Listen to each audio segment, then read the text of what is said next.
Good morning. Kevin Miller here, KIDO Talk Radio. Thank you all for joining us. Our great friend, Dennis Mansfield, joining us. Dennis, good morning. Good morning, Kevin. Good to be with you, man. You know, we take a look at the world we live in today. By the way, if you don't know about Dennis, he's got the podcast. He's got books that he's authored. He's a spiritual coach, a business coach.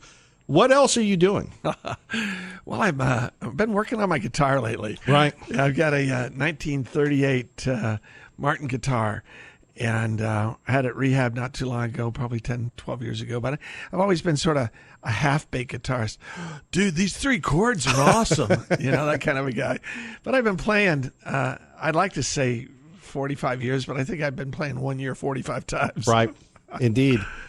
By the way, we do want to remind you, KIDO Talk Radio, the KIDO Talk Radio app, you can put it on your phone. We hope to earn your real estate on your phone. Let's talk a little bit about you. You write about matters of faith, personal things. You try to do your very best to bring us all together. Where are we spiritually in America today? Well, that's a great question, Kev. When I look at how dark and how divided we are as a nation, there's a part of me that goes, man, where's the hope? But what I've come to understand is in that dark and divided nature, that's when the diamonds of hope and the diamonds of truth against that backdrop just start to really shine. And I think what we're at, where we're at, is that so many people look for the Messiah. And I don't mean that in terms of Christ. I mean that in terms of Trump or fill in the blank on the 32.5 people that are running on the Democratic primary. I don't care. They're looking for somebody to meet their need. And year after year, it doesn't happen. The people let them down. And I think what's happening now is that people are saying, well, what else? What else? I think we're seeing conventional sort of Orthodox churchianity decrease. You can't look around any city in America without seeing church buildings for sale. We had it happen in Eagle years ago when the church that Rembrandt's now sits in was for sale. There were a couple other churches for sale. Denominational Christianity is ebbing and flowing, and I think relational Christianity is filling the void. People want to know about truth. They want to know about true north, and if the Bible's the most sold book in the history of mankind, why is it so important? I've never read it. Comes the statement. And I think people are starting to meet other people and find out, hey, so you're a Christian. What does that mean? You're a follower of Christ. What does that mean?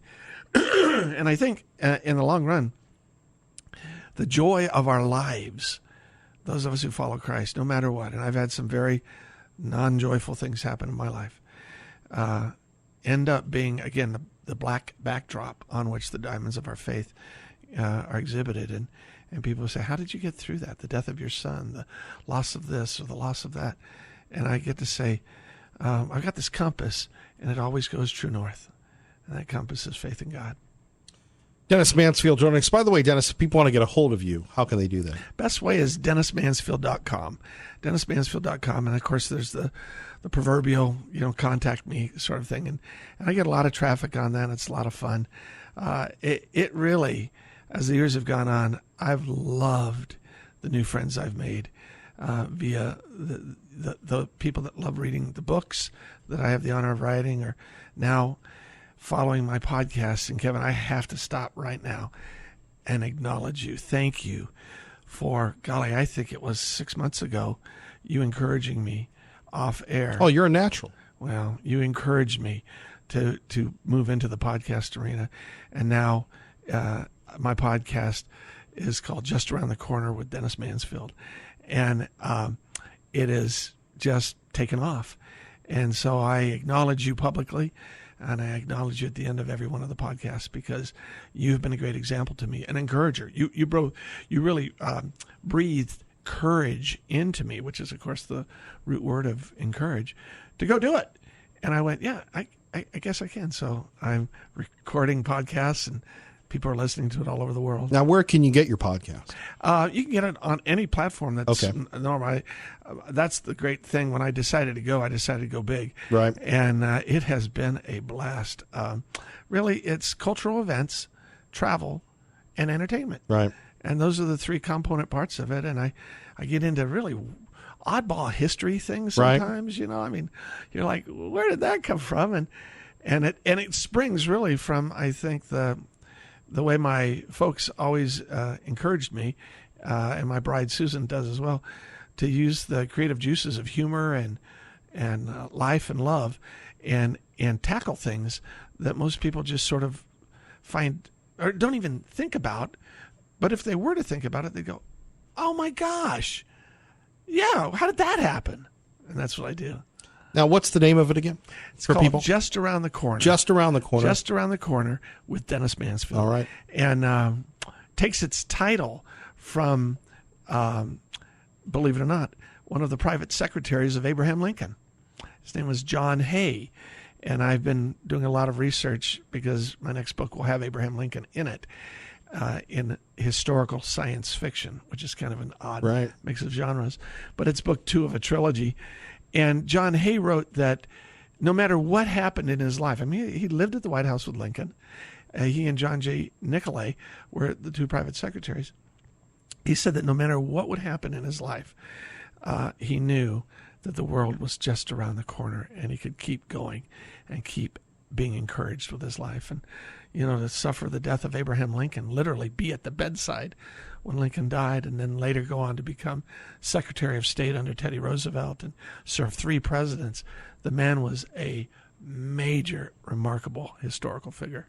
And you chronicle that. So let's find out what you're up to. What's this new work about? You've been traveling, and I don't really go out much, and I, like the president, I watch the shows and I watch your social media. You've been traveling, so does that mean you're doing research for a new book? I am. I decided to write a trilogy of the 8 books that I have written. Everyone was, one-off. Dealt with different issues, and some were nonfiction, some were fiction. But I decided to package a 3-book deal that dealt with the issue of what if. So I was in Vienna, Austria with my wife Susan and 4 friends biking across down the Danube River. They have a green belt that goes through 5 countries. It was really interesting. And we pulled off for beer and Wiener Schnitzel in Vienna. And I just had this memory thing hit me about, wait, there's a cafe here that nearby that something really amazing happened. And the waiter looked at me, there's a very nice cafe right over here, yeah. And so we went over, and sure enough, it was a cafe that at one time in January of 1913, Adolf Hitler lived right next door at age 24. Joseph Stalin lived above it at age 23. Vladimir Lenin lived just around the corner from it in his mid-40s. And then Marshal Tito was 17 and went into this cafe on a regular basis. And then Leon Trotsky they all were in this coffee shop on a regular basis in 1913. And I asked the question, oh my gosh, if you could go back through time to one point in time and affect change, however that's determined, through death or change of position or whatever, what would the world be like today? And so that's what I wrote about. And in other words, if these 5 men died or changed, what would the world be like? So book 2 is if 5 men who died did not die and were allowed to live, what would the world be like? And so book 1, book 2, it's called To Trust in What We Cannot See. And I'm sort of toying with the subtitle of My Empire of Dirt, which comes from a great Johnny Cash song, as the subtitle for book 2. So we'll see. Dennis Mansfield joining us, Kevin Miller in the Morning. Check him out, DennisMansfield.com. So have you picked the 5? You want to disclose the 5? I will tell you who I'm looking at. Okay. Certainly Abraham Lincoln. And I'm actually working with David Leroy, our former lieutenant governor, former attorney general. He has been a wealth of research because he's the Abraham Lincoln scholar of the Western United States. And I would argue probably today, it might be the entire United States. He's a remarkable guy. He and David McCollum and another number of other folks, but he is fantastic. Now, you think David Leroy can hang with David McCollum? Oh, totally. without any doubt. I think he could school them. Wow. Yeah. And so I've asked the question, what if Lincoln lived? And as I posted to Dave, who I really give credit for all these decades later as being the man that invited me to Idaho.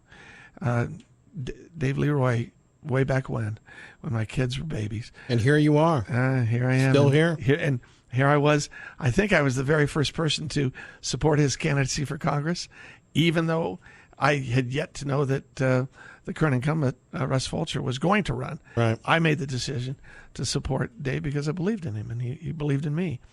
So we're looking, and we're having coffee and walking through the issue of, had Lincoln lived, but better yet, not yet died in 1864, and had Gettysburg gone the way it should have, with Meade actually going after Lincoln and allowing Custer to come in and cut off Lee before it got to the Potomac, what would happen?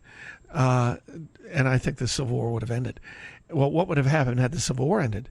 And my proposition on it was, let's look at what Lincoln did with the suspension of habeas corpus. I mean, it was a huge deal what he did. And I would argue that the radical Republicans would have initiated impeachment on Abraham Lincoln, even though he would have been a successful, war victory president. And my argument is that he would have been impeached.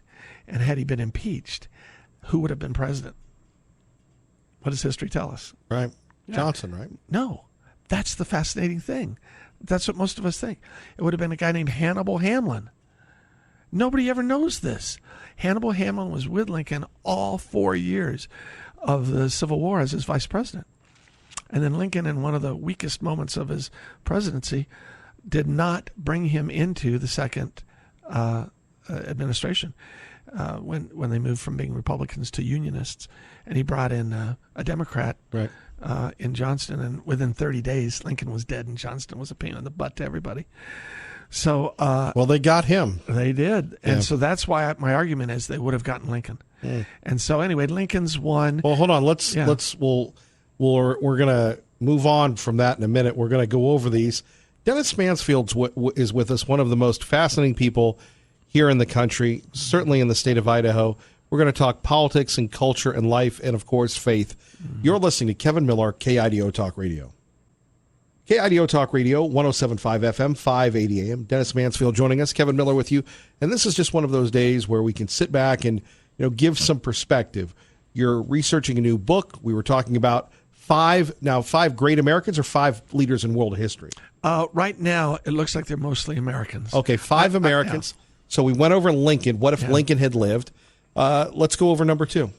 George Armstrong Custer. Whenever I bring that name up, and you got to remember, I went to West Point. Custer went to West Point. He was less than the academic prodigy he could have been. Right. I was less than the academic prodigy I could have been. I think I was having too much fun. But it ended up being that Custer, most people, when you say his name, they go, oh, yeah, the Indian fighter, the guy that died. He went into a massacre. Yeah, he's kind of an idiot. The truth was, he was the winningest general in the Civil War. 2 years out of West Point, they appointed him as a brevet brigadier general. One of the youngest, if not the youngest. There were 3 young men, all at the same age, who came in under Sheridan's generalship. They get appointed. The two of the 3 die in the Civil War. He's the only one. Custer's the only one who's a cavalry officer, and he just changes cavalry tactics and ends up going in the rear area, and instead of flanking, he would go around the corner and then come at them from the back. And they weren't used to this. He won, they call them trophies, which are cannons. Anything that was heavy artillery was a trophy. He was the winningest general officer for trophies. And he was the fundamental reason at Gettysburg that they were able to cut off Lee and do what they did. Well, 2 things that are fascinating about it. He ended up, when Appomattox Courthouse was there and Lee surrendered to Grant, he was one of the 6 generals present. And Philip Sheridan, after it was all over, gave the table that they signed the surrender to Custer. He said, you alone have been the pivotal reason of why we've won the Civil War. Gave the white flag that Lee's legions used to Custer's wife, Libby. I guess he forgot about William Tecumseh Sherman, but that's another story. That's my own personal bias there. I hear you. And Sherman's march to the sea, to Savannah. I was just there earlier this summer. I saw what he did. They're still mad at Sherman. Oh yeah. You know, they won't even. I mean, it's amazing. You say it, and they'll look at you and they go, "Well, we're certainly glad to be back in the Union, but." That damn Sherman, you're like, what? Right, to this day. Yeah, I went to Sherman's headquarters and there in Savannah, and it was in doing some research. It's absolutely radical and remarkable. Here's the deal: Custer only fought in the West 4 or 5 battles as an Indian fighter. He fought so many amazing battles in the Civil War. And by the way, he never went by George. He went by Armstrong. And everybody called him Armstrong. Right. So I made the decision to find out what would be the roots of this man. Now, wait a minute here. Our great friend Dennis Mansfield joining us. DennisMansfield.com on KIDO Talk Radio. Today, when we grew up, Custer was a martyr. He was a hero. Mm-hmm. He's vilified. He's a bad person. You're doing research for your new book. Why pick Custer if he had lived? What is the impetus, considering the modern world we live in today, sir? He was the John F. Kennedy of his age. And in 1876, there was discussion, very active discussion, of having him run as the Democratic nominee for president. He made I think, foolish decision to do what he did at the Little Bighorn, in hopes that one more victory would give him the impetus to be, brought into the Democratic Convention. More with our great friend Dennis Mansfield next. Kevin Miller, KIDO Talk Radio. Good morning, Dave. Thank you, Larry. Appreciate it. as you study people and as you've done things in life, the perspective of these type A types, Custer could have stayed at home, but the draw of the West, possibly running as the president, these are things that us normal humans can't comprehend. Some say it borders on obsession, dysfunctionalism. That's what makes them so exceptional. Your thoughts? I think in many cases that's true. When they're isolated to their own dreams or delusions. I think, though, when we look at who was supporting them, in the case of Custer, Elizabeth Custer was one of the most remarkable women I've ever read about in history. She went by the name Libby, and she grew up in Monroe, Michigan, was born there. Her father was a judge. She met Custer. She called him that Custer boy. She met him when he was 14 years old, fell in love with him, and then he went off to West Point, and then they married 2 years into the Civil War, and she traveled with him. He never, except for the Battle of Little Bighorn, he never went to a battle or a situation without Libby with him, even in the Civil War. I mean, what a remarkable person. She came out for women's rights. One of the reasons she and Custer were so adamantly against the culture of the Indians during that time was what they witnessed and how they saw the women treated by the Indian patriarchs. And so it's a whole different turn of the wheel by the fact that they came out very forcefully on this issue and other issues as well. I'm not a defender of Custer. I'm just an examiner of what he did say, and I think that had he not gone to Little Bighorn, and he still would have had the cachet to be considered, if not for president, certainly vice president, and then later for president. And here's why I believe history would have turned, because Libby Custer, his Little Bighorn happened in June 25th of 1876. She lived until 1933. She knew every president and was treated with the utmost respect all the way through 33. When she died, and the Keeper of the Flame was extinguished, it became very easy to pick fights with a dead Custer. Someone said it was like kicking a lion that was dead. You can't, in fact, one of his, would have been his great nephew, wrote an incredible book called The Sacrificial Lion. And it's worthy to read. I'm using it right now. So Custer's one, Lincoln's one, Edison, believe it or not. Really? Yeah, I'm stunned by one moment in time in Mount Clemens, Michigan, where Edison almost died rescuing a 3-year-old little boy. Edison himself was only 15. We'll get to that in a minute. You're listening to KIDO Talk Radio. Our great friend Dennis Mansfield with us. Kevin Miller in the morning. Good morning, Maggie.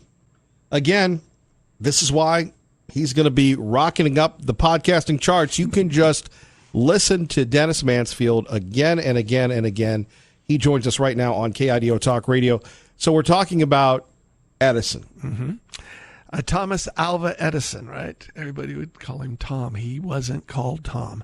Just as George Armstrong Custer was called Armstrong. Now, again, here's another one. I'm sorry to get you when you're taking a breath, but you're an Edison guy. You're a Tesla guy. Most people are Tesla guys. We're not talking about the cars. Yeah. But how did that rivalry play into it? Well, it started in a very simple way. It started with reality. Reality for Al Edison, because he went by the name of Al at age 13, 14, and 15, was that he became a candy shark. A candy shark was a young boy who went onto a railroad, the Grand Trunk, not Grand Funk Railroad, right? Grand Trunk Railroad, that traveled from Port Huron down to Detroit and south, allowed entrepreneurial kids to get candy and come aboard and ride for free and sell the candy so Edison starts out as a teenager with business intent. Learning sales. Right. And here's the deal. He only had 3 months of formal education. His teachers told his mother and father he was addle-brained. Addle-brained. That was a nice way of saying that he was retarded. Right. And so here this guy, can you imagine the teacher that made that? Oh, my heavens. And so they just said, well, Tom or Al, go ahead and read. And so he just read the classics and all this while he was selling candy. So he gets to Mount Clemens, Michigan. There's a guy named James McKenzie. He's the station manager there. Got a little boy named Jimmy. Jimmy's 3 years old. The station's there. I've been to the station. I've walked the tracks. I've seen that Al Edison gets off to resupply in Mount Clemens for some more candy. His train goes on. He gets the candy, brings it back to the station. Jimmy's there. All of a sudden, Jimmy's gone. Al looks around. James, the father, isn't paying attention because he's at work. And down the track, he sees a 3-year-old boy on the track picking up rocks while a train is coming at him, certainly at the station, not seeing the boy, the conductor. And Edison just sprints like a wild man, little 15-year-old version of Al Edison, grabs the boy, rolls off the tracks, could have been crushed to death literally within seconds, and saves him. The dad, James, comes out just as any father would be, or uncle or grandfather, just shaking like, oh my God, he just saw what had happened. He said, Al, what can I do to repay you? And Edison just looks at me and goes, well, could you teach me how to do that ... telegraph thing? And James says, absolutely. He literally brings him into his house, then teaches him the telegraph. Within 3 months, Edison is so brilliant. He gets it, and then he says, why do you have to wait to send a telegraph to them for them to get it, and then have to wait for them to respond to you on one line, and then you have to do it again? Why don't you do them both at the same time? He's 15 years old, and he figures out how to do the telegraph right, both ways at the same time. Right. That Edison later said, was the moment his mind was opened up to all things electrical. And he credits James McKenzie, and he sort of shied away from his own, I saved a little kid thing. But that's what happened. He saved him. And the benefit, the blessing back to Thomas Alva Edison was that he became his businessman first, then a scientist. Tesla was always a scientist, right, and never a businessman. Okay, we've gotten 3, 2 more. Or do you have them yet? I do, and I'm. If you don't want to disclose it, that's okay. We've got other topics for you, Dennis Mansfield. I'll give you a couple of hints. Okay. All right. I believe with all my heart that had Martin Luther King lived, he would have run for president. Dr. King, really? Dr. King. I believe with all my heart he would have. All right. And the shameful, unbelievable treatment he had at the hands of that white supremacist idiot in murdering him, had that not happened, I believe that the entire direction of the civil rights movement would have gone the way Reverend Martin Luther King wanted it to go and showed it to go and led it to go, instead of Ralph Abernathy, instead of his legions of bishops and princes that were underneath him. And I believe today America would have been a more homogenized country, because the politics of race that have entered into every single thing, I mean, it's unbelievable, would not have occurred had Martin Luther King continued to live, because there was a spirit in him that was regardless of whatever personal flaws he had and things that people have researched on him, there was a spirit of grace on him that was remarkable. And so I believe that would have been the case. My fifth one is a surprise. All right. Going back to race in America today, our friend Dennis Mansfield joining us. Kevin Miller in the morning, KIDO Talk Radio, having spent a considerable amount of time in Birmingham and in Alabama in the South. Yeah. When you even mentioned Dr. King and the 16th Street Baptist Church, the racism, the civil rights movement, and you still have some of those folks still alive today. Yeah. It's a depth that we seem to lack in our ADD America today, but that whole idea of Dr. King not fighting back, the letters from the Birmingham jail. Yeah. And, I was a lot younger, 25 years ago in Birmingham doing this, and even as an American then, I didn't have the perception of what he went through and the historical significance of that moment. Now, you've got me by a couple of years, just a couple. Tiny bit. What was that like to live through? I lived in a military family, and therefore we lived all over the world. The time period that we lived in the South was in Texas, and we lived there from about 1961 through 66. Which is a different South. It is a different South. Yeah. However, one of the things that I realized even then were that the bathroom facilities and the food facilities, all separate, quote, but equal. They weren't equal. It was, I remember as a kid, we had just moved from war-torn, in the late 50s, Germany, where they were trying to rebuild, and it was certainly still war-torn, to San Antonio, Texas, and then travel throughout Texas. And you'd look around and say, I wouldn't put my dog in that bathroom. What are you doing?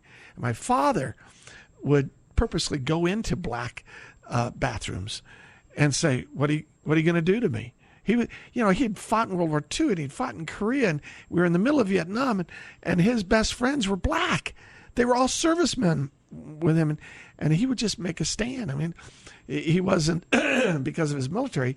And he couldn't start a fight. He just had to, by his presence, make a decision. So we would go to places that were, primarily just black food, black culture, black, and it was okay. I mean, it was a lot of fun. Dad wasn't in any way, shape, or form ever a racist, any of that. He grew up and saw that it was foolishness. He taught all of us, all the 7 of us, that even though we lived in those times, we didn't have to accept those times. And we didn't. Well, and it's shocking today to see Dennis Mansfield, and we talk about this on KIDO Talk Radio, when people talk about racism and white nationalism and how bad the country was, the vision of Dr. King and the times you lived through and what your dad certainly brought about by going into these separate but not equal rooms. I mean, those folks today would think that America, is heaven. And yet we have people that continue to attack us, continue to rip our great nation. I think that the people within our nation that do that are ignorant. They're historically ignorant. They've chosen this platform as an extension of the social media look at me attitude. In other words, if I can be, just foolish like the congressman from Minnesota and Michigan who just beat the hell out of Israel on a regular basis, and not too long ago were refused entrance into Israel. It's because Israel, and I've been there many, many times, as you know, does remember. America doesn't remember and chooses not to remember, or they revise what they think it should have been, historical revisionism. And so when I meet people like that, I always ask the question, how do you know that to be true? And then how do you know that to be true? Right. And when you find out, you get down to the bare knuckles, and it's because I feel that way. I don't care how you feel. Right. I don't care how you feel. You emote your way into truth? No, not my way. Dennis, let's take a look at, and we've got about 2.5 minutes left in this segment. We have a lot of people moving to Idaho. I've been blessed to be here 10 years on the air this year. That's amazing, Kip. I remember the day you came. Like, who's this? It was awesome. Yeah, no, I loved it. I loved it, man. I loved it. Still do.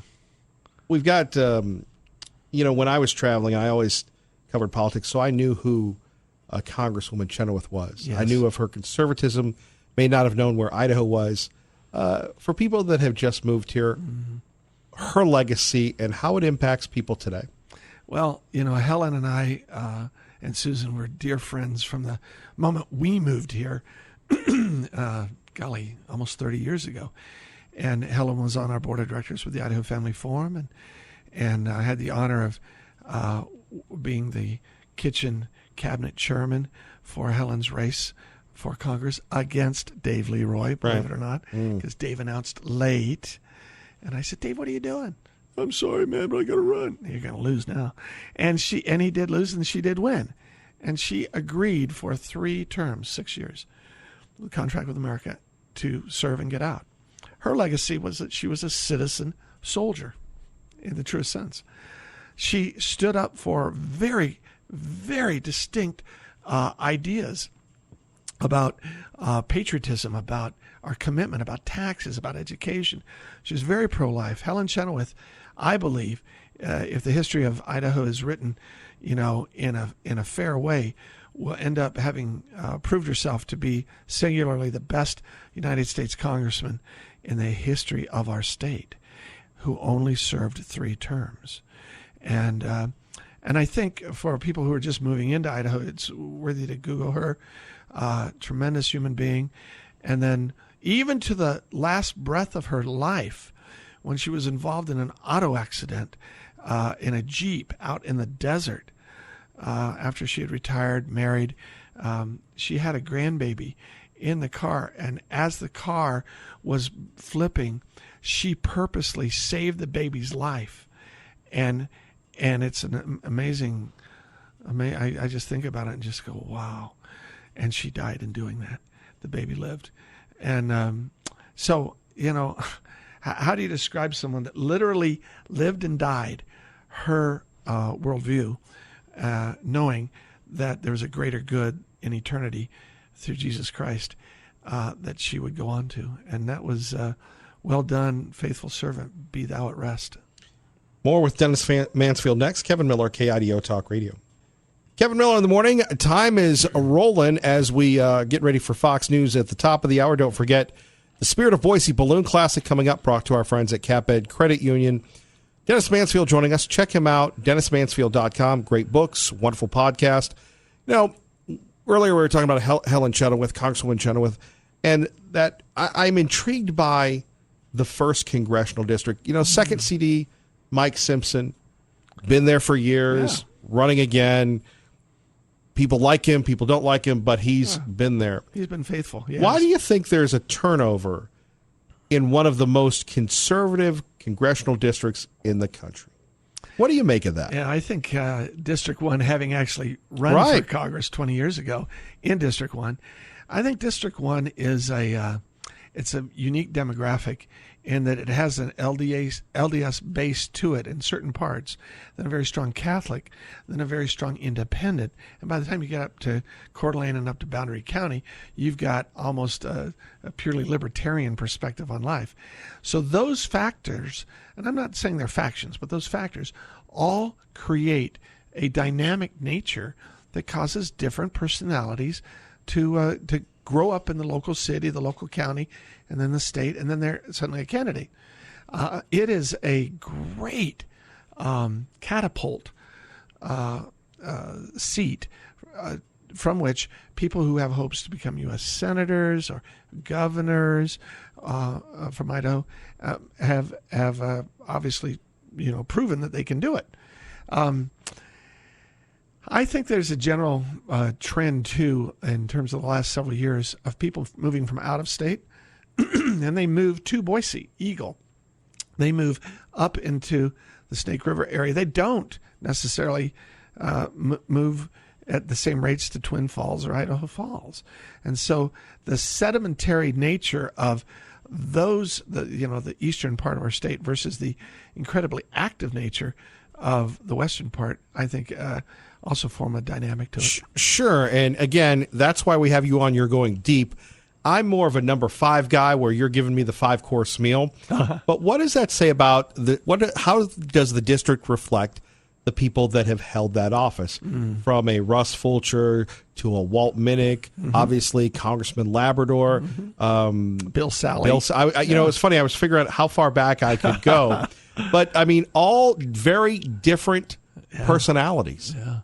I think it is exactly reflective of that certain area within the 1st District that achieves prominence, or at least is able to capture the vote and therefore achieve prominence. So Walt Minnick did a masterful job in his race.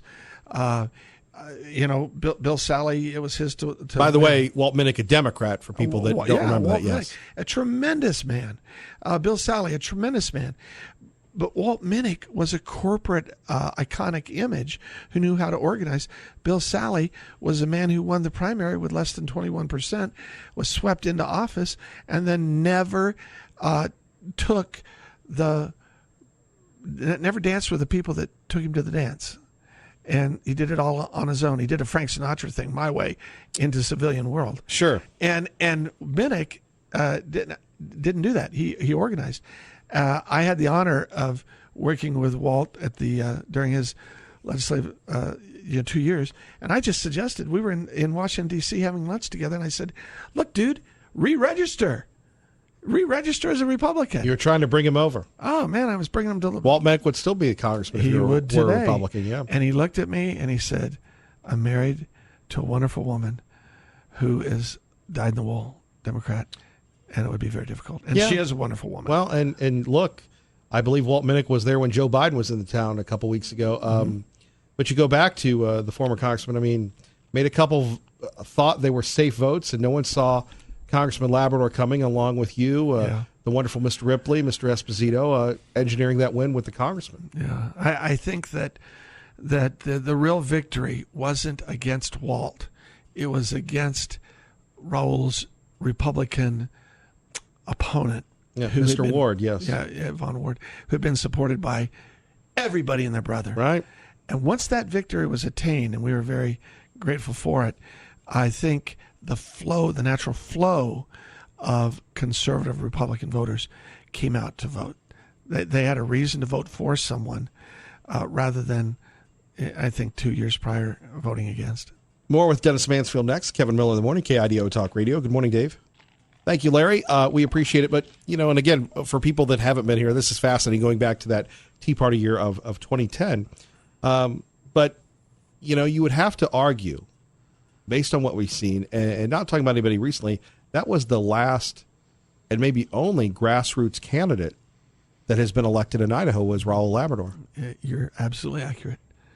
The establishment's won everything else. Well, they have. I think there's one very strange caveat, and that is that Russ Fulcher. But he didn't go up against an establishment person. I mean, Luke Malik, Well, I think that he went against an iconic establishment person in Dave Leroy. Really? I do, because at one time Dave was the establishment. He was, but Dave kind of went to hanging out and doing other things. Yeah, and he took on a much more conservative bent. He was pro-Trump. Yeah, he was. Yeah. And so I think Dave lost some of his fundamental, support, and they certainly weren't going to go to Raul. Well, that's fascinating. We've only got like 2 minutes left, but this is why I love talking to you. We could go on and on about the inside of politics, but you take a look at David Leroy, you take a look at Luke Malik, you take a look at Representative Perry at the time. One could argue that was splitting the vote, and you had Russ Fulcher, who only had to worry about Mike Snyder. Yeah. Still a very competitive race, but we could go on and on about the 1st Congressional District. We've got a minute and a half. They're yours. A note of inspiration and where we can get a hold of you. Yeah. Well, DennisMansfield.com. Certainly email me from there. I'd love to hear what you have to say. Take a look. Browse around my website. The books I hope, will encourage you. Here's what I want to leave people with. Elections come and go. They come and go. Personalities come and go. What doesn't go is the American spirit. The American spirit says, welcome to our country. Legally welcome to our country. Come in, be a part of who we are. Help me help you. And I think that's never done by government. It's done by personal choice. It's done by neighborhood love. It's done by church. It's done by the idea of helping the less fortunate. And if we can remember that he who began a good work in us will be faithful to complete it through the day of Christ Jesus. That means that our faith is lived out real, not our religion, our faith. Either Jesus was who he said he was, or he was a liar, or he was a lunatic. So I'm going to choose Lord, okay? And because of that, my eyes are on being a citizen of 2 nations. I'm a citizen of the Republic, and I am a subject of the kingdom of heaven. The only difference between that is when my breath stops here and starts there. Yours too. Dennis Mansfield, DennisMansfield.com. Thank you, sir. It's great to be here with you, Kevin. I feel like we're in the 7th Cav all over again. Here we go, baby. I have a little Gary Owens music in the background. You're listening to KIDO Talk Radio.